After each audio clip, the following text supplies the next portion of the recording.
Hola a todos, muy buenas tardes. Siempre es un placer poder encontrarnos por este medio y compartir la palabra de Dios. Siempre es un placer poder estar con ustedes y ayudarnos mutuamente en la construcción y en el fortalecimiento de nuestra fe por medio de la escritura, la palabra de Dios. Que el Espíritu Santo nos ayude en este ahora y en este tema. Vamos a orar y dándole también un saludo primero de todo a todas las personas que se unen a esta transmisión y que también van a ver este video luego cuando ya esté allí colgado en el canal. Los bendigo en el nombre de Jesús y vamos entonces a orar. Padre amado, gracias por tu presencia delante de la cual estamos en esta hora, Señor. Venimos delante de ti reconociendo nuestra profunda necesidad de tu Espíritu, de tu palabra en nuestros corazones, Señor, en nuestras mentes, en nuestras almas, en nuestros espíritus, en nuestro estilo de vida, Señor. Que tu palabra se establezca en cada uno de nosotros y que tú, Padre, establezcas tu reino de verdad y de justicia en la vida de cada uno de nosotros, por medio de la obediencia a ti y a tu palabra, Señor. Ayúdanos, Espíritu Santo, en esta hora, en este tiempo. Sé tú con nosotros, Señor. En el nombre de Jesús te damos gracias. Amén. Bueno, vamos a continuar con esta serie que se llama El conflicto universal. ¿Y por qué hablamos de conflicto? Porque la palabra de Dios nos revela que tiempos antiguos, mucho antes de la creación de la tierra y obviamente de la creación del hombre, surgió una controversia en el universo, en la persona de un querubín, que se rebeló contra la autoridad, contra el trono de Dios, contra el gobierno de Dios en las esferas celestiales. Y entonces se implantó, digámoslo así, en el universo un principio, el principio de la rebeldía contra la autoridad y la majestad de Dios, la rebeldía contra el trono de Dios. Y este querubín inició una rebelión que afectó a las criaturas celestiales, todas las criaturas angelicales y celestiales, y también ha afectado evidentemente y de una forma muy profunda a la creación humana, a la tierra misma y toda la creación. Así que hay una controversia en el universo y esta controversia es acerca de quién tiene la autoridad, quién realmente tiene el gobierno legítimo, quién es el que debe ejercer legítimamente justicia y poder en todo el universo y en la creación terrenal. Para nosotros los cristianos es evidente que es Dios quien debe ser esa persona, pero este querubín ha puesto en duda eso y ha planteado esta controversia y él sigue reclamando que él es realmente quien merece la adoración, la gloria, la honra, el reino, el trono, etc. En otras palabras, todo lo que legítimamente le pertenece a Dios. Y Dios ha soportado realmente con paciencia a esta criatura, a este ser que conocemos como diablo, Satanás, Lucifer, Belzebub, el enemigo, el dragón, la serpiente antigua. Dios ciertamente lo ha soportado con paciencia porque Dios tiene que vencerlo en juicio, en derecho, por cuanto Dios ha dado libertad a todas sus criaturas, les ha dado libre albedrío y este querubín está ejercitando ese libre albedrío para rebelarse contra Dios y para tratar de imponer un reino diferente al de Dios. Por eso en la Biblia encontramos que hay una lucha permanente entre el bien y el mal, entre la luz y las tinieblas, entre el reino de Dios y el reino de Satanás. Así que nosotros los seres humanos estamos en medio de esta controversia desde que venimos a este mundo, cuando nacemos físicamente y entramos a este mundo, e inmediatamente empezamos a sufrir las consecuencias de esa controversia. Y se espera de cada uno de nosotros que en algún momento de nuestra vida tomemos una decisión personal usando digamos, el atributo del libre albedrío que nos ha dado Dios, la capacidad de decidir por nosotros mismos, se espera que cada uno de nosotros tome una decisión en un momento determinado. Si va a estar con Dios o va a estar con el enemigo. Si va a ser parte del reino de Dios o va a ser parte del reino de las tinieblas. Esto realmente es la decisión más importante que todo ser humano necesita, debe tomar mientras transcurre su vida por este mundo. Y hay 60, 70 años, 80 años de tiempo normal para tomar esa decisión. Para algunos realmente mucho menos tiempo. La vida es muy corta para algunos, es un poquito más larga para otros, pero todos debemos tomar esa decisión. Yo no sé si tú ya la has tomado seriamente, si entiendes la seriedad de esta decisión, si entiendes la importancia de en dónde te encuentras realmente en el sentido espiritual y moral cuando estás viviendo en este mundo. Así que por eso he querido tratar este tema de el conflicto universal. Y hoy vamos a hablar del tercer capítulo que le he llamado la obediencia del Hijo de Dios. ¿Por qué? Porque si toda la controversia es acerca de quién tiene la autoridad y si toda esta controversia se estableció por la rebeldía en el corazón de este querubín, entonces obviamente tiene que ser por la obediencia que se dirima este asunto. Y Dios evidentemente establece su reino y establece su autoridad es sobre el principio de la obediencia. No hay otra manera realmente en que Dios pueda probar, en que Dios pueda, digamos, establecer que Él es evidentemente el soberano, que Él es quien tiene la prerrogativa o quien tiene la dignidad, que Él es el que es digno, digamos, de recibir realmente la gloria, el poder, la autoridad, si no es a través del principio de obediencia, por cuanto todas sus criaturas, vuelvo, insisto, tienen la prerrogativa de usar su libre albedrío, la toma de decisión. Así que Dios no puede esperar sino que quienes quieran estar realmente del lado de Él, que quienes quieran optar por su reino y recibir las bendiciones de ese reino, lo hagan por medio de la obediencia. Así que confiar en Cristo, aceptar a Cristo, recibir a Cristo, es un asunto que involucra fe, pero que está conectado directamente con la obediencia, con el principio de obediencia. Así que vamos a ver entonces este ejemplo en el Hijo de Dios. Ya vimos el sábado pasado o en la conferencia pasada, vimos cómo Dios a través de un paladín de fe llamado Job, él está mostrando realmente cuáles son los principios de su reino en realidad, los principios y las bases sobre las cuales está asentada su reino y su autoridad, y cómo este hombre Job, a través de una circunstancia muy difícil y una terrible adversidad, sin embargo, se mantuvo firme, íntegro, precisamente por su actitud de obediencia a Dios, por su decisión de aceptar que es Dios quien tiene la autoridad, que es Dios quien debe regir los destinos del universo y particularmente de su propia vida, y cómo entonces este hombre nos da un tremendo ejemplo de obediencia. Pero Dios tiene un plan y evidentemente esa obediencia tenía que ser manifestada en la tierra de una manera perfecta para que el reino de Dios se pueda establecer realmente en medio de los hombres. Tendría que haber un hombre que ejercitara el principio de obediencia y obediencia perfecta, y no encontramos en la palabra de Dios y no es posible encontrarlo dentro del plan de Dios, sino en la persona de su Hijo Jesucristo. Por eso hablamos entonces de la obediencia del Hijo de Dios. Vamos a mirar en Filipenses, en el capítulo 2, versículo 5 en adelante, comienza diciendo este pasaje: haya pues en vosotros este sentir que hubo también en Cristo Jesús, el cual siendo en forma de Dios, no estimó el ser igual a Dios como cosa a que aferrarse, sino que se despojó a sí mismo, tomando forma de siervo, hecho semejante a los hombres.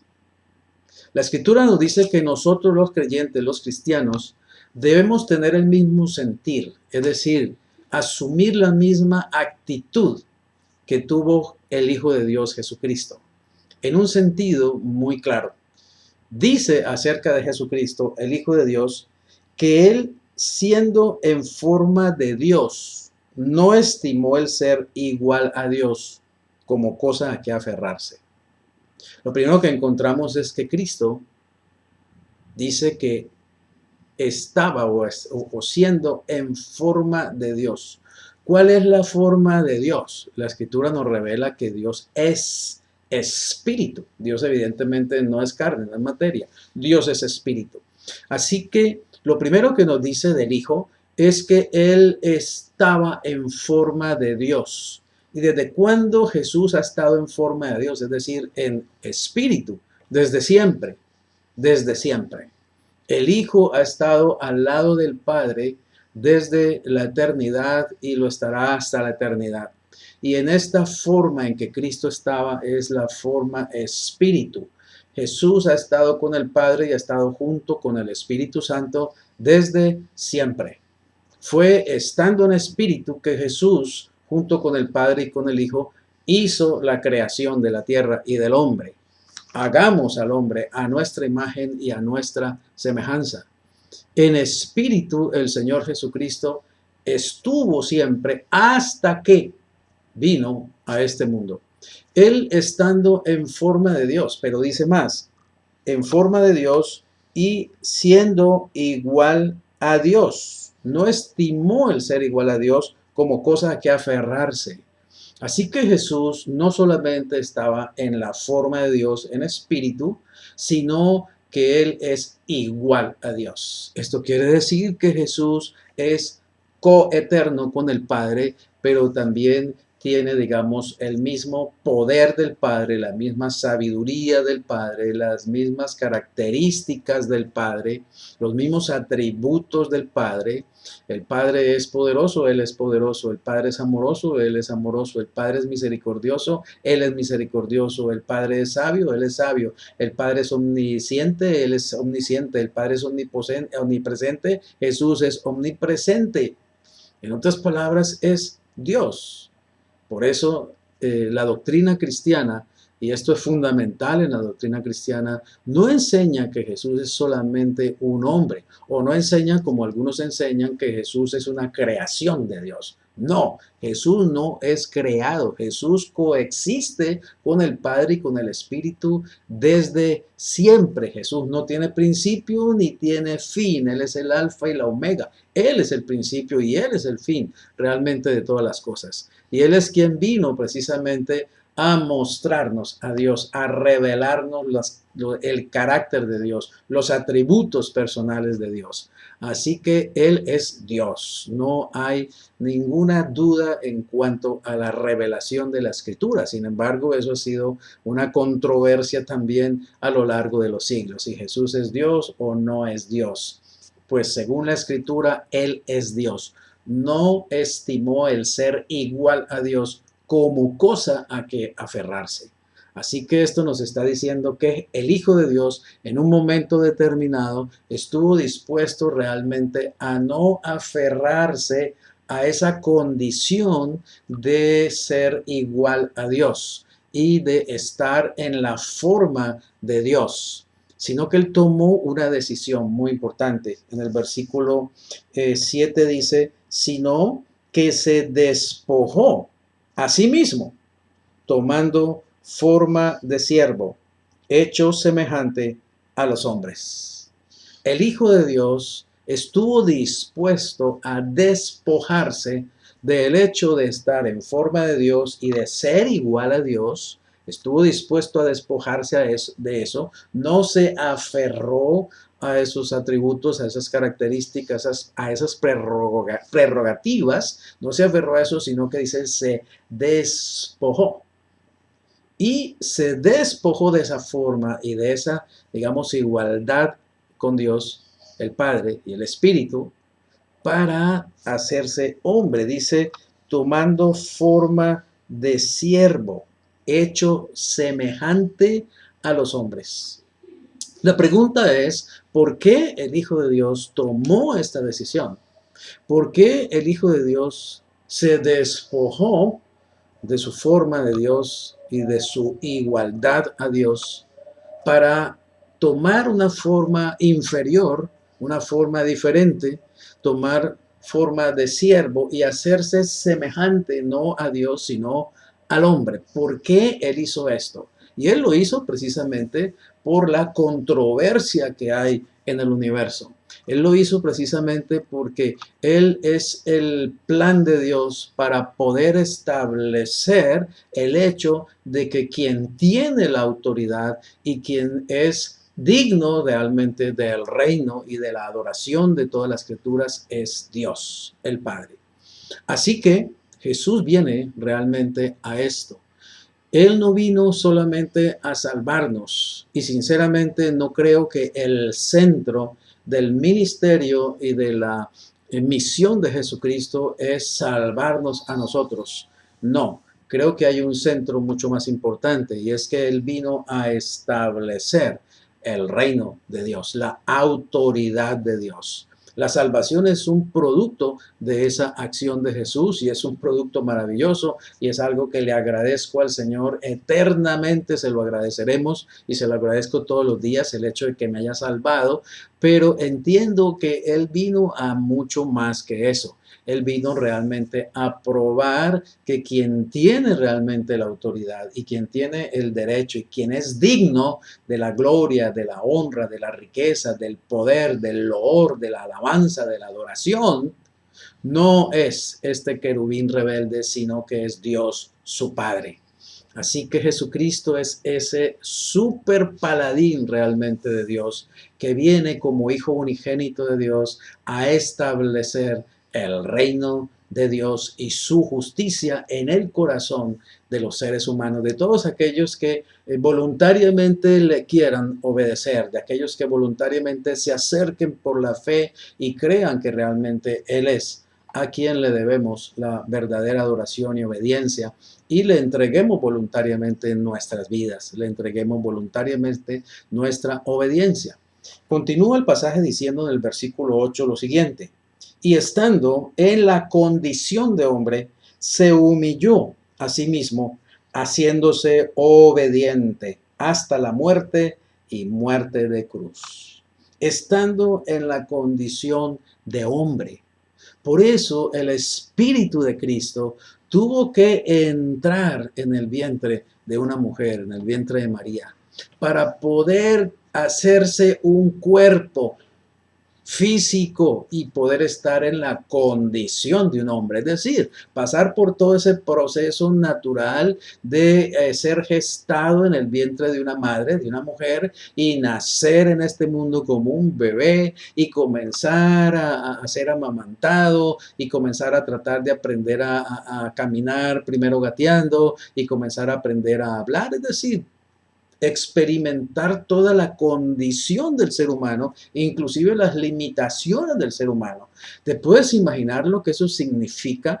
Que uno siendo Dios se convierta en hombre. Es algo que no alcanzamos realmente a entender el precio tan alto que eso significó para Jesucristo el Señor, y lo hizo porque Él venía a cumplir el propósito de Dios y la misión de Dios de establecer su reino en medio de los hombres. Así que la verdad no alcanzamos a valorar el precio tan alto que Jesús tuvo que pagar. Trata de imaginarte un poquito apenas si a ti te dijeran, viniera Dios y te dijera, bueno, mira, te voy a proponer un plan y te voy a pedir que hagas esto por mí. Te voy a convertir en una hormiga y vas a vivir la vida de una hormiga y vas a comer la comida de una hormiga y vas a tener la experiencia y los peligros también de ser una hormiga, no sé, por 20 años. ¿Te apuntas? ¿Quisieras hacerlo? Realmente es algo imagínate, pensaron de pronto volverme una hormiga. Que, por Dios, yo soy un ser humano, yo no quiero ser una hormiga. Y créeme que ese ejemplo se queda demasiado corto al hacer la comparación entre lo que significa que estando en forma de Dios y siendo igual a Dios, Él no se aferró a eso, sino que se despojó para tomar la forma de un servidor, de un siervo, y tomar la condición de un ser humano. Vuelvo a leer el 8. Dice, y estando en la condición de hombre, se humilló a sí mismo, haciéndose obediente hasta la muerte y muerte de cruz. En otras palabras, Jesús vino a tomar el lugar de la obediencia. El Padre entonces se convierte en el símbolo de la autoridad y el Hijo se convierte en el símbolo de la obediencia, porque es a través de la obediencia que Dios establece su autoridad. Dios no la establece por su poder, Dios no la establece porque Él puede castigar al hombre o destruirlo si quiere. Dios no establece su poder o no establece su reino, no establece su autoridad por simplemente despotismo. ¿O porque Él lo puede hacer si le da la gana, hablando vulgarmente? No, Dios establece su autoridad es en aquellos que buscan y deciden serle obedientes. Así que no se puede acusar a Dios de ser un déspota, de ser un tirano, de ser un cruel, de ser un injusto. Sin embargo, Satanás lo acusa todo el tiempo al respecto de eso y todo el tiempo está tratando de convencer a los seres humanos que ese es el carácter de Dios. Por eso inclusive hay muchos seres humanos que han llegado a la conclusión de que ellos están en contra de Dios conscientemente. Muchos se hacen ateos porque ellos no aceptan a un Dios al que ellos ven como un Dios despótico, como un Dios tirano, como un Dios cruel, como un Dios que simplemente quiere someter a sus criaturas abusando de ellas y abusando de su poder, porque no lo conocen realmente, pero uno llega a conocer el verdadero carácter de Dios cuando uno conoce a Jesucristo. Por eso Jesucristo dice, yo soy el camino, yo soy la verdad, yo soy la vida. Nadie viene al Padre si no es por mí. En otras palabras, tú nunca, humano, tú nunca vas a conocer realmente quién es el Padre. Tú nunca vas a conocer realmente el carácter del Padre si no es a través de mí. Cuando tú me ves, estás viendo a Dios, es lo que dice Jesús. Él se lo dijo a Felipe. Felipe, hace tanto tiempo que estoy con ustedes y tú no has entendido que el que me ha visto a mí, ha visto al Padre. Solo Jesús pudo reflejar realmente el carácter puro y santo y justo de Dios de una manera perfecta. No hay hombre sobre la tierra, ni siquiera Adán, que haya podido reflejar de una manera perfecta el carácter de Dios. Solo Jesús ha podido hacerlo y por eso Él es quien viene y establece el reino y establece la autoridad de ese reino a través del principio de la obediencia. Veamos en el versículo 9, dice, por lo cual Dios también lo exaltó hasta lo sumo y le dio un nombre que es sobre todo nombre. Jesús es hoy quien tiene el nombre que es sobre todo nombre. No hay un nombre más grande que ese en todo el universo, en todos los cielos y tampoco en la tierra. Su nombre es Señor, Jesús el Señor. Ahora, dice el versículo 8 nuevamente, la segunda parte, dice que Él se humilló a sí mismo y se hizo obediente hasta la muerte y muerte de cruz. Fue por esa actitud y esa disposición de Jesús de ir hasta la muerte para hacer la voluntad de Dios, que Dios lo exaltó exactamente hasta lo sumo. Quiere decir, hasta donde ya es imposible exaltar a alguien más. No hay manera de exaltar ya más a Jesús, ya no hay forma. Lo exaltó hasta lo sumo. Y así tenemos que hacerlo nosotros en nuestros corazones, exaltar a Jesús hasta lo sumo. En el mundo hay miles de religiones que no exaltan a Jesús, que ni siquiera reconocen a Jesús, o que le dan a Jesús un lugar allí entre varios profetas y entre cualquier cantidad de hombres de Dios. Y otros ni siquiera le dan el carácter de hijo de Dios, sino que era un maestro de moral o era una especie de brujo, de mentalista que hacía milagros y qué sé yo, y que aprendió en la India y una cantidad de barrabasadas. Tú no puedes colocar a Jesucristo al nivel de los hombres. Jesús no está al nivel de los hombres, aunque Él se bajó más que el mismo nivel de los hombres, porque se hizo siervo de los hombres, servidor de los hombres, y porque fue obediente hasta la muerte, y la muerte, una muerte ignominiosa, una muerte cruel, una muerte despectiva, una muerte que el gobierno romano reservaba para lo más despreciable de la sociedad, para ladrones y asesinos. Esa es la muerte que Cristo aceptó y que Cristo asumió, la muerte de cruz. Quiere decir, Él se bajó hasta lo que más se podía bajar. ¿Tú te imaginas lo que es estar uno de Dios y terminar en una cruz como un criminal, siendo la burla y el desprecio de los que lo observaban y siendo, digamos, vilipendiado y escupido, etcétera? Pues Él hizo eso exactamente. Para la escritura dice en Efesios 4 que lo hizo para bajar a lo más bajo, inclusive cuando murió descendió a los infiernos para estar en lo más bajo que se podía estar, pero para luego subir hasta lo más alto y llenarlo todo. ¡Ah! Maravilloso. El plan de Dios es poderoso realmente a través de la persona del Hijo de Dios Jesucristo. Así que Él vino y estableció la obediencia, se hizo obediente al Padre. Como nadie lo ha obedecido sobre la faz de la tierra, lo hizo Jesús. Y lo hizo para establecer el reino de Dios, el gobierno de Dios. Y entonces invitar a todos los que quieran pertenecer a ese reino y pertenecer a ese gobierno, invitarlos que libre y voluntariamente se acerquen y por medio de la fe pertenezcan a ese reino y reciban todos los beneficios de ser parte de ese reino gracias a la obra de Jesucristo, gracias a que Él se humilló hasta la muerte y fue obediente hasta la muerte y muerte de cruz. Vuelvo al 9. Por lo cual Dios también le exaltó hasta lo sumo y le dio un nombre que es sobre todo nombre, para que en el nombre de Jesús se doble toda rodilla de los que están en los cielos y en la tierra y debajo de la tierra, y toda lengua confiese que Jesucristo es el Señor, para gloria de Dios Padre.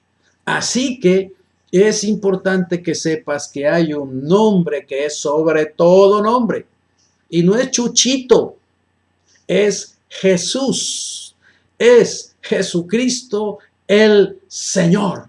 Y tienes que aprender a pronunciar ese nombre con todo el amor de tu corazón, que te salga de adentro de las entrañas, y tienes que aprender a pronunciar ese nombre con autoridad. Jesús, Yeshua, el Señor Jesucristo. Sobre todo nombre, en ese nombre se tiene que doblar toda rodilla. Oye bien, de los que están en los cielos, eso quiere decir querubines, serafines, arcángeles, ángeles, todo tipo de criatura celestial, todo el concilio en medio del cual Dios gobierna se tiene que arrodillar frente al Señor Jesucristo. Y todo lo que está en la tierra, todos los hombres, no importa la condición social, económica, política que tenga ese ser humano, no importa inclusive si es creyente o no es creyente, tarde o temprano tendrá que doblar su rodilla delante de Jesús, el Señor, y toda lengua tendrá que confesarlo. En algún momento determinado dentro del plan de Dios, toda lengua tendrá que confesar que Jesucristo es el Señor. Pero la mía hace rato que comenzó a confesar que Jesucristo es el Señor, para gloria de Dios Padre. Ya aprendí a hacerlo y me encanta hacerlo. Jesucristo es el Señor de señores y Rey de reyes, y es mi Señor, porque ahora sé a quién le sirvo y sé a quién pertenezco. ¿Lo sabes tú? ¿Lo tienes ya claro? Te sale desde adentro del corazón decirle a Jesús: tú eres mi Señor, te invito a que lo hagas y que entres en esa experiencia espiritual. Es maravillosa y te voy a decir que va a transformar tu vida desde adentro hacia afuera y nunca volverás a ser la misma persona el día que realmente tú, por medio de la fe, aceptes y entiendas que Jesucristo es el Señor y es tu Señor. Y es maravilloso voluntariamente humillarnos delante de Él y doblar las rodillas. Me encanta doblar mis rodillas en mi adoración personal al Señor. Me encanta doblar mis rodillas, levantar mis brazos y decirle: Jesús, tú eres el Señor, para gloria de Dios Padre, y tú eres mi Señor. Y estoy feliz de que lo seas, Señor. Gracias. Gracias por ser mi Señor y por ser mi Salvador. Bendito sea el nombre de Dios. Vayamos ahora a otro pasaje de la palabra de Dios. Vamos a ir a Lucas, el capítulo 4. Lucas capítulo 4. El punto 1 sería: Jesús inició la obediencia. Ese es el punto 1. Jesús inició la obediencia. El punto 2 ahora sería los reinos del mundo y la obediencia. Vayamos a Lucas capítulo 4. Y esto sucede en el contexto de la tentación de Satanás a Jesús. Todos sabemos que el Espíritu Santo, después de Jesús haber sido bautizado, lo dirigió, lo condujo al desierto para que él fuera tentado por el diablo, y él estuvo allí 40 días y 40 noches en ayuno y fue tentado por Satanás. Y voy a referirme a una sola de las 3 tentaciones que están registradas allí en los evangelios que Satanás le hizo a Jesús. Vamos a leerlo. Lucas 4, 5 dice: y le llevó el diablo a un alto monte y le mostró en un momento todos los reinos de la tierra. Y le dijo el diablo: a ti te daré toda esta potestad y la gloria de ellos, porque a mí me ha sido entregada y a quien quiero la doy. Si tú postrado me adorares, todos serán tuyos. Respondiendo Jesús le dijo: vete de mí, Satanás, porque escrito está: al Señor tu Dios adorarás y a Él solo servirás. El diablo, dice la Escritura, le llevó a un alto monte a Jesús y le mostró, dice allí, le mostró los reinos del mundo. Dice así, vuelvo y leo. Le mostró en un momento todos los reinos de la tierra. Y le dijo el diablo: a ti te daré toda esta potestad y la gloria de ellos. Notemos esto. Satanás le lleva a Jesús a un gran monte y en visión le muestra todos los reinos de la tierra y se los ofrece a Jesús. Y le dice que a él, a Jesús, le daría toda esa potestad y toda esa gloria de los reinos de la tierra si simplemente Jesús se postra y lo adora. Ahora, ¿por qué Satanás le ofrece a Jesús los reinos de la tierra? ¿No es Jesús mismo el creador de la tierra y de todo lo que en ella existe? ¿De dónde Satanás tiene el derecho a ofrecerle a Jesús el poder y la gloria de los reinos terrenales? Y bueno, es que hay una explicación para eso. Él mismo lo dice. En el versículo 6 dice: y le dijo el diablo: a ti te daré toda esta potestad y la gloria de ellos, porque a mí me ha sido entregada y a quien quiero la doy. ¿Quién le entregó a Satanás ese derecho sobre los reinos y la potestad del mundo? Se lo entregó a Adán, se lo entregó el hombre. Al hombre le fue dada la autoridad sobre la tierra. Cuando Dios creó al hombre y lo colocó sobre la tierra, le entregó la autoridad y el poder sobre la tierra. Le dijo: crezcan y multiplíquense y sojuzguen la tierra, sometan la tierra y gobiernen sobre toda la creación, los animales que se mueven en los aires, en la tierra, que se arrastran sobre la tierra. El hombre fue colocado como el Señor de la tierra realmente, para que la administrara de acuerdo a los propósitos y los principios de Dios, pero ya sabemos que por el pecado hemos hecho una administración desastrosa y tenemos a esta tierra al borde de un colapso realmente. Así que Jesús tuvo que venir realmente para retomar esto que el hombre entregó en manos de Satanás. Jesús tenía que venir a arrebatarle a Satanás ese derecho, pero no podía hacerlo simplemente usando su poder de Dios y sus prerrogativas como Dios y su autoridad como Dios, porque hubiera sido realmente, pues, ¿qué diría? Algo que no concuerda con el carácter de Dios. No hubiera sido justo ni siquiera, porque estaría haciendo abuso de su poder y su autoridad. Así que, como digo, Dios tenía que vencer en derecho a Satanás. Por tanto, su Hijo tuvo que venir y hacerse hombre y como hombre enfrentar a Satanás y como hombre arrebatarle realmente, digamos, ese derecho que Satanás se había arrostrado a sí mismo, pero a través de fraude, a través de engaño. Porque así todo lo hace el diablo, es a través de mentira, a través del engaño. A través del engaño, Satanás logró quitarle a Adán y a Eva, digamos, la autoridad que Dios le había entregado sobre la tierra, y ahora él ejerce esa autoridad realmente sobre la vida de la tierra y de los hombres, y por eso también este mundo es realmente un desastre. Porque el rey de este mundo, mejor el príncipe de este mundo o el Dios con minúscula de este mundo, pues ejerce un poder despótico y una autoridad que no es legítima, porque realmente él tomó el poder a través del engaño y la mentira. Así que lo que él ha podido introducir en la tierra y en medio de los hombres es un reino usurpador. Satanás es un usurpador.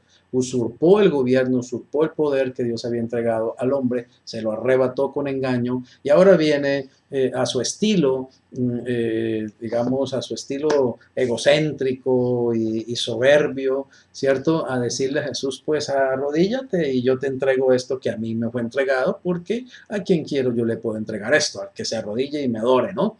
Y pues ya esperaba que Jesús fuera a arrodillarse y adorarlo, pero Jesús estaba claramente cumpliendo la misión del Padre. Jesús se había sujetado a la obediencia al Padre y él no le iba a dar obediencia al príncipe de este mundo, al Dios de este siglo. Para nada. Así que como cristianos nosotros también tenemos que negarle obediencia a Satanás. Una de las razones más poderosas que he encontrado para no pecar no es que Dios me va a castigar y me va a golpear y me va a quitar esto y me va a quitar aquello, aunque puede hacerlo, puede disciplinarme y de hecho lo hace, sino que una de las razones más poderosas que he encontrado para no pecar es porque no le quiero dar gusto a ese principito, a ese mentiroso, a ese usurpador, a ese engañador.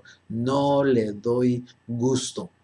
Quiero adorar a mi Señor en santidad, viviendo una vida de limpieza lo mejor que pueda y me esfuerzo realmente en el Espíritu para vivir una vida de obediencia, de santidad, de limpieza, porque no solamente honra a mi Señor, sino que también pone realmente un escudo y una pared de resistencia a mi enemigo.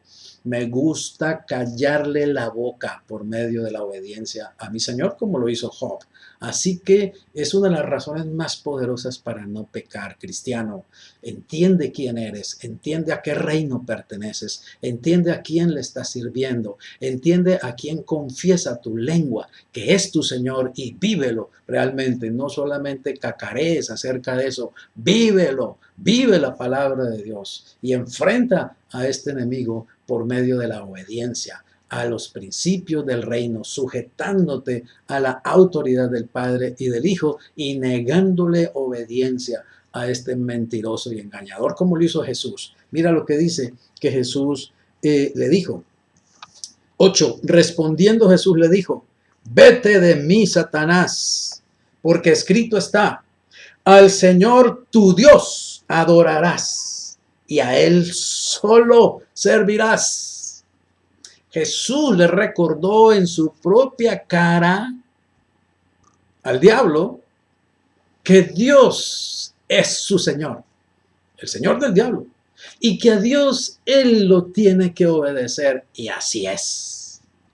Así es, porque aunque el diablo se ha rebelado contra Dios, y aunque ha pataleado y ha luchado por siglos para establecer una terrible rebeldía contra el Señor, quiéralo o no, tiene que obedecerle y tiene que reconocer que Dios es su Dios. ¿Por qué? Porque Dios lo hizo, Dios lo creó.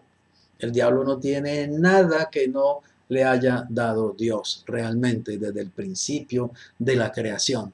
Y tiene que reconocer que solo a Dios él tiene que adorar. Aunque él no quiere darle la adoración a Dios y él no quiere reconocer que él tiene que darle la adoración a Dios, y se rebela contra eso y patalea y trata de amontonar y amontonar y amontonar hombres alrededor de él para que le ayuden a formar un equipo contra Dios y su rebeldía, tiene que hacerlo. El tiempo viene cuando el mismo Satanás tendrá que arrodillarse delante de Jesucristo y reconocer que Jesucristo es el Señor y que Él tiene la autoridad, legítimamente la autoridad. Porque, insisto, Jesús no se ganó esa exaltación hasta lo sumo y no se ganó ese nombre de Señor de todos los cielos, de la tierra y de lo que hay debajo de la tierra. Él no se ganó eso, no lo sacó de una cajita de Kellogg's, no se lo ganó en una rifa o tampoco lo obtuvo simplemente porque su padre, usando de su autoridad y por nepotismo, simplemente dijo, pues yo declaro que mi hijo es el Señor y todo el mundo tiene que arrodillarse delante de él y todo el mundo tiene que confesar que es el Señor. No. No fue un acto de nepotismo y no fue un acto de abuso de autoridad y poder de Dios lo que hizo a Cristo Señor. Fue su actitud de siendo Dios volverse hombre y siendo hombre volverse siervo y siendo siervo volverse un esclavo obediente hasta la muerte y muerte de cruz. Fue su obediencia constante al Padre durante 33 años y medio en la condición de hombre sobre esta tierra. Fue el hecho de que Él se guardó del pecado, jamás pecó en ninguna forma, en ninguna manera, aunque fue tentado en todo según nuestra semejanza, pero Él se mantuvo íntegro realmente en su carácter y Él se mantuvo íntegro en su obediencia al Padre. Fue por eso que realmente Jesús es exaltado hasta lo sumo el Señor y Jesús pudo arrebatarle las escrituras de la autoridad y el poder sobre la creación que Satanás le había quitado a Adán fraudulentamente. Y quiero decirte, Satanás ya no tiene esa autoridad. Satanás ya no tiene esas escrituras en su mano. Jesús se las arrebató y le venció. El libro de Hebreos dice que lo destruyó por medio de la muerte al que tenía el imperio de la muerte. Jesús le arrebató realmente el reino. Jesús le arrebató el poder y el ejercicio del poder sobre este mundo, sobre este reino. Él es el príncipe de este mundo y Él es el Dios de este siglo, dice la Escritura. Pero quiero decirte que ese título está llamado a ser revocado completamente. El verdadero Dios de este siglo y el verdadero príncipe de esta tierra y del universo se llama Jesucristo. Es solo cuestión de tiempo para que Satanás tenga que finalmente arrodillarse frente a Jesús y reconocer que fue vencido y que fue derrotado. Es solo cuestión de tiempo para que este enemigo sea finalmente arrojado al lago de fuego que arde con azufre, como está escrito en el libro de Apocalipsis capítulo 20. Así que la verdad es que en esta controversia del universo hay ahora un hijo que es el símbolo perfecto de la obediencia frente al Padre, que es el símbolo de la autoridad, y es de esa manera como Él establece su reino sobre la tierra y sobre el corazón de los seres humanos. Te pregunto, ¿quieres que realmente sea Cristo tu Rey? ¿Quieres que realmente sea Cristo tu Señor? Recíbelo, acéptalo, invítalo. Dile, Señor Jesucristo, yo abro mi corazón a ti. Yo reconozco que soy un pecador, reconozco que he vivido bajo el principio de la rebeldía contra ti, pero ahora me arrepiento, Señor, de este pecado y de todos mis pecados, Señor, consecuencia de mi rebeldía. Y ahora te abro mi corazón y te abro mi vida y te acepto, Jesús, como mi Señor y mi Salvador personal. Voluntariamente doblo mis rodillas, Señor, y mi lengua confiesa que tú eres el Señor. Entra en mi vida, Señor Jesucristo, y toma el control de todo mi ser, pensamientos, palabras, emociones, Señor, y mi voluntad. Me rindo completamente a ti. Te doy gracias por salvarme, por perdonar mis pecados, y ahora te pido que hagas de mí la persona que tú quieres que yo sea, Jesús. Te reconozco como mi único y real Señor y Salvador. Y niego obediencia a Satanás. Renuncio a Satanás y a todas sus mentiras, a todos sus engaños y a todas sus obras. En el nombre de Jesús me declaro libre de su influencia y de su poder. Y me acojo a la autoridad, el poder, la salvación, el perdón de Cristo Jesús. Amén. Bien, vamos al tercer punto, que sería el punto final de esta exhortación o conferencia o reflexión. El punto 3 sería salvación por medio de la obediencia. Vamos a Hebreos capítulo 5, versículos 7 al 10. Dice así la palabra de Dios. Y Cristo, en los días de su carne, ofreciendo ruegos y súplicas con gran clamor y lágrimas al que le podía librar de la muerte, fue oído a causa de su temor reverente. Y aunque era hijo, por lo que padeció, aprendió la obediencia. Y habiendo sido perfeccionado, vino a ser autor de eterna salvación para todos los que le obedecen. Y fue declarado por Dios sumo sacerdote, según el orden de Melquisedec. Jesús, el Hijo de Dios, vino a establecer el reino de Dios por medio de la obediencia. Por eso Él tuvo que padecer. Y por eso Él tuvo que ser fuertemente tratado en su condición de hombre. Dice que Cristo en los días de su carne, es decir, en el tiempo en que estuvo aquí en la tierra como un hombre de carne y sangre, experimentando la condición de un hombre, teniendo las limitaciones de los seres humanos, sintiendo en un cuerpo de carne y sangre todas las circunstancias que sufre un ser humano. Así que Él realmente se despojó de ser igual a Dios para tomar una forma inferior, la de un hombre, la de un ser humano, con toda su humillación y limitaciones. Pero dice que Él, en los días de su carne, ofreciendo ruegos y súplicas con gran clamor y lágrimas, al que le podía librar de la muerte. La experiencia más profunda que tuvo que Jesús experimentar fue evidentemente la muerte en la cruz. Pero recuerda que Jesús no murió una sola vez. Él murió 2 veces en la cruz. Él murió físicamente, pero también murió espiritualmente. Y realmente lo que más le aterraba a Jesús era el momento de morir, no tanto físicamente y el dolor que eso implicaba, el dolor físico, que fue mucho, evidentemente, sino el hecho de quedar muerto espiritualmente, separado de su Padre. Porque él tuvo que experimentar la muerte física, pero también la muerte espiritual, que es el producto directo del pecado. Él tuvo que ser separado de su padre. Por eso él clamó, Elí, Elí, lama sabachthani. Padre, Padre, ¿por qué me has desamparado? Porque en ese momento él experimentó la muerte espiritual. Cuando el pecado de todos nosotros cayó sobre Cristo en su cuerpo en la cruz, evidentemente él perdió la comunión con el Padre. Él perdió esa unión que ha tenido desde la eternidad y él fue separado de su Padre. Él quedó a oscuras realmente. Ya no sentía la presencia del Padre, ya no oía la voz del Padre, ya no experimentaba esa dulce comunión con su Padre. El Padre tuvo que darle la espalda por cuanto Cristo estaba siendo convertido en el pecado del mundo. Jesús era maldición en ese instante, maldito todo el que es colgado en un madero.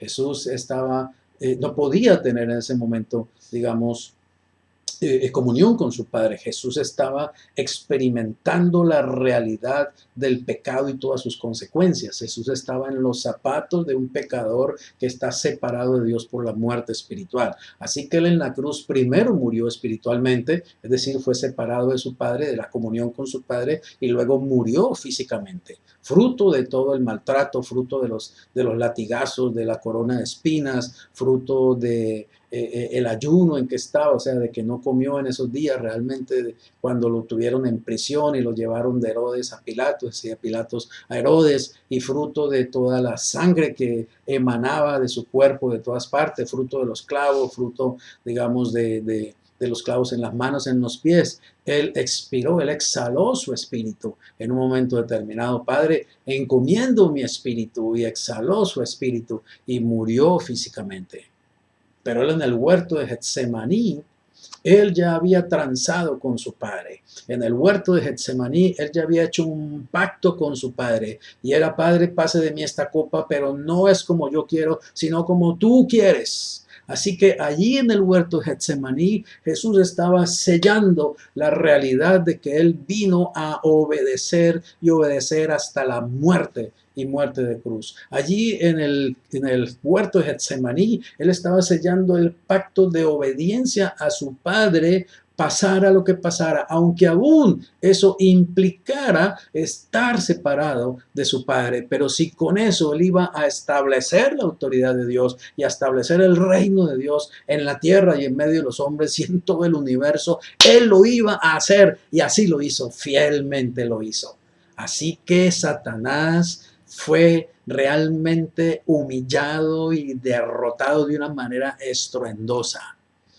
Y él ha exhibido a este enemigo y a todos sus ejércitos, lo ha exhibido derrotado, lo derrotó en derecho. ¿Por qué? Porque Jesús se sometió al Padre, lo que nunca hizo ni ha hecho Satanás ni podrá hacer: someterse humildemente a Dios y reconocerlo como su Señor y su Dios, y adorarlo. Lo hizo Jesús en la condición de un hombre. Por eso él es el segundo Adán. Es decir, lo que no pudo hacer capaz de hacer Adán, lo hizo Jesucristo. Y lo que Adán perdió, Jesucristo lo ha recuperado completamente y perfectamente para toda la raza humana. Por eso vamos a vivir nuevamente en una tierra paradisíaca y hermosa, porque eso es parte de lo que Jesús ha recuperado para nosotros al derrotar a Satanás y al mantenerse obediente hasta la muerte y muerte de cruz, estableciendo que quien tiene la autoridad,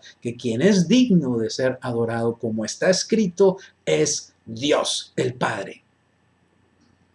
¡Qué amor de este hijo por su Padre! Con razón el Padre lo ama tanto. He aquí mi unigénito. He aquí aquel en quien mi alma se complace. Lo dice el Señor, Dios Padre, acerca de su Hijo. Es maravilloso, y por eso lo amo yo también. Y por eso debes amarlo tú también a Él, porque Él se la jugó toda completamente para establecer la autoridad de Dios y entonces poder salvarnos, porque la salvación no es tampoco simplemente un asunto de que a Dios le provocó salvarnos y Dios dijo: bueno, yo los voy a perdonar y los voy a salvar, no importa que sean una manada de pecadores, yo los voy a salvar. No, la salvación es un producto de todo ese sacrificio de Jesucristo, de toda esa sujeción y sometimiento de Cristo a la autoridad de Dios y al plan de Dios.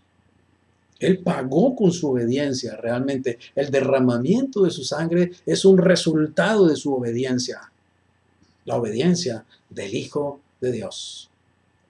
Volvamos un poquito al pasaje, Hebreos capítulo 5, versículo 8.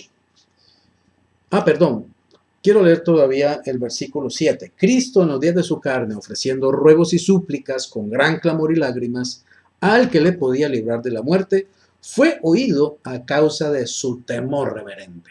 Fue oído a causa de su temor reverente. Jesús manifestó temor a Dios de una manera perfecta. ¿Te acuerdas cuando Dios, hablando con Satanás ahí en el libro de Job, le habla de las características de Job que Dios resalta?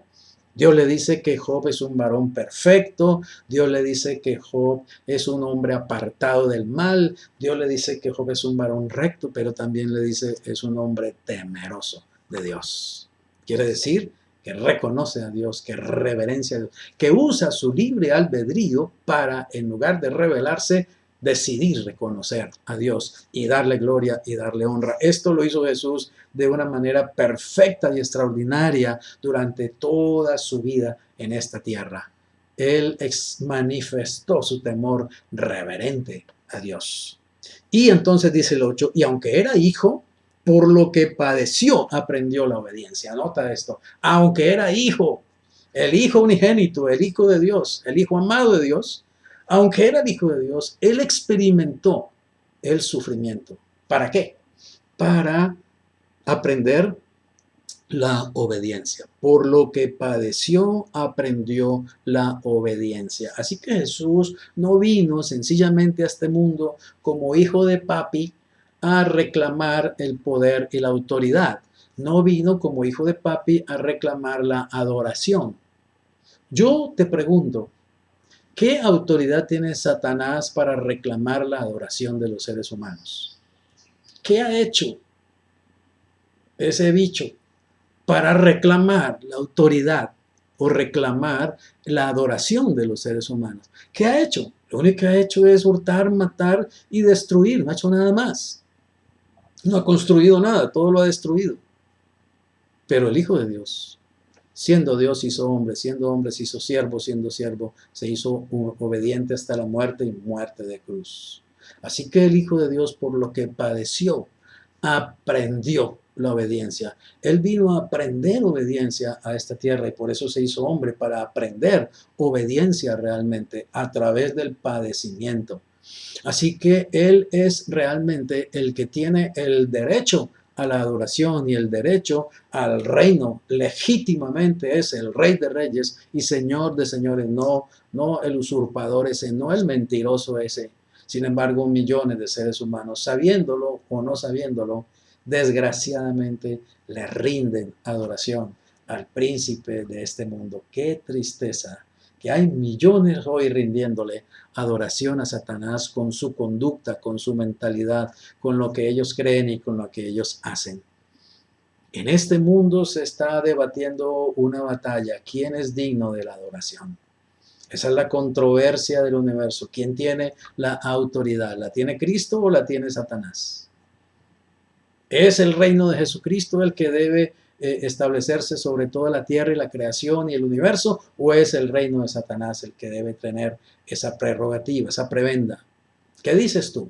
¿Qué crees tú realmente? ¿Qué crees en tu corazón?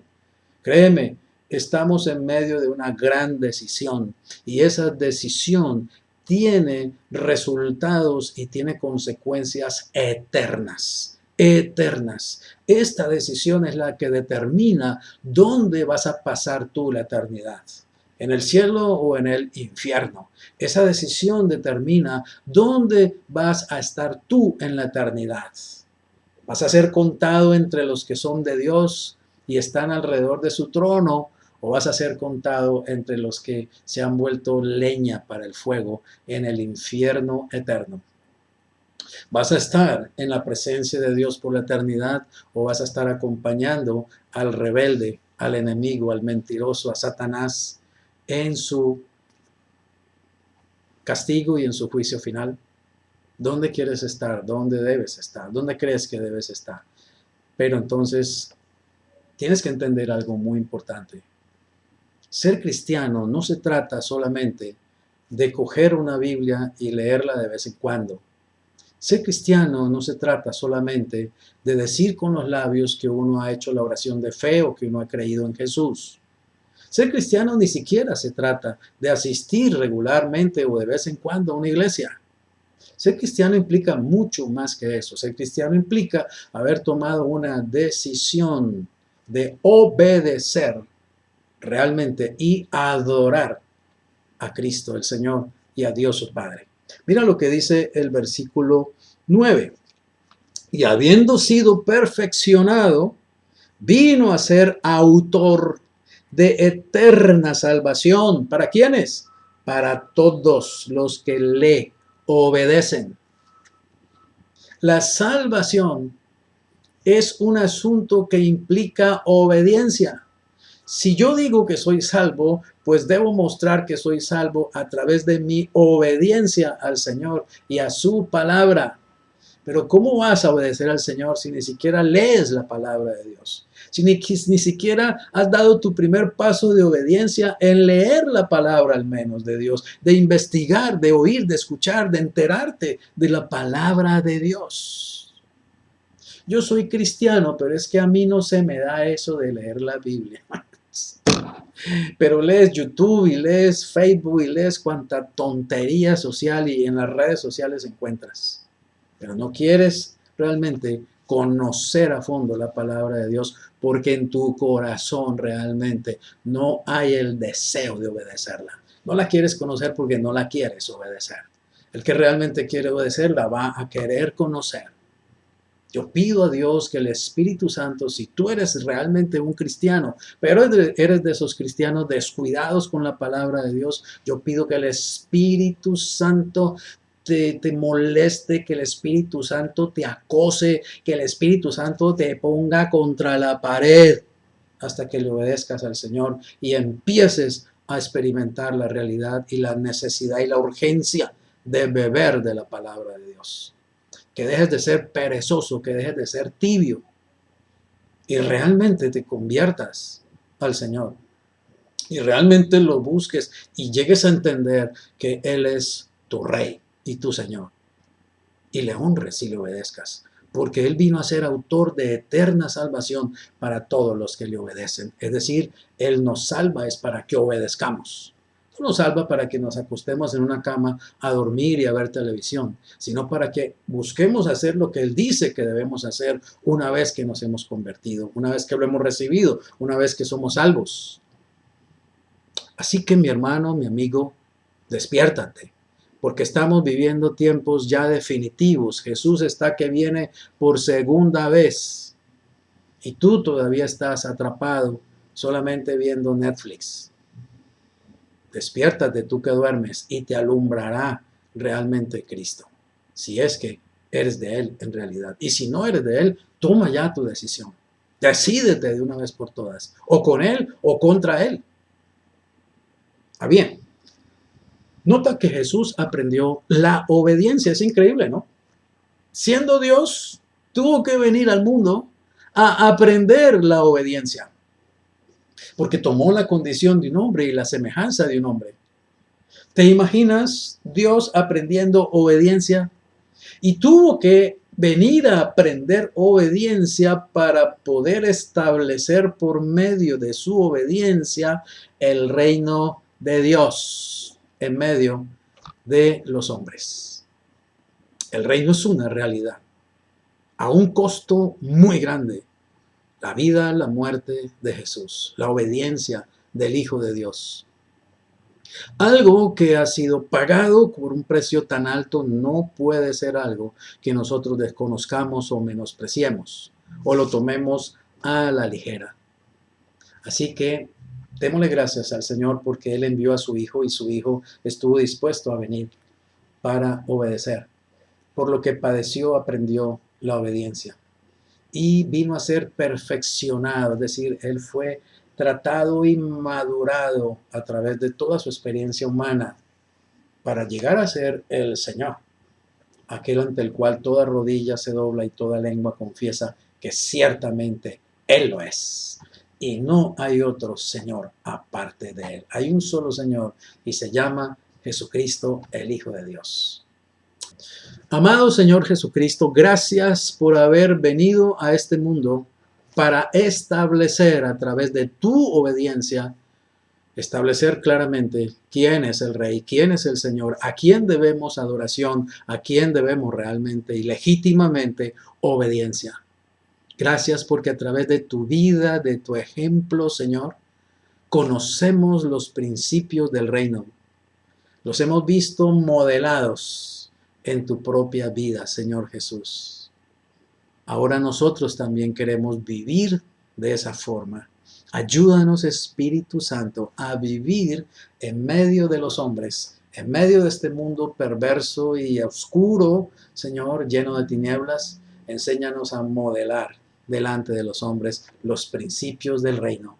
Sé tú mismo, Señor Jesucristo, manifestando tu gloria y tu poder y tu autoridad y tu obediencia a través de cada uno de nosotros. Nos humillamos delante de ti, Señor, y doblamos nuestras rodillas delante de ti, y nuestra lengua confiesa que tú eres el Señor, para gloria de Dios Padre. Y nos sometemos a ti, nos sujetamos a ti, a tu palabra, Señor. Aceptamos la realidad y la autoridad de tu poderoso reino en nuestras vidas y en nuestras familias, Señor. Gracias por amarnos. Gracias por tener misericordia. Gracias por perdonarnos, Jesús. Te amamos y queremos ser siempre tuyos para hacer luz en medio de esta sociedad, Señor. En Cristo oramos. Amén. Y amén. Bendiciones. Que el reino de Dios te alcance poderosamente. Que su influencia esté sobre ti y sobre todo cuanto tú eres. Que ese reino llene tu casa completamente y llene tu corazón. Y que el Rey y el Señor viva a través de ti en el poder del Espíritu Santo. Bendiciones. Nos volvemos a ver, Dios mediante.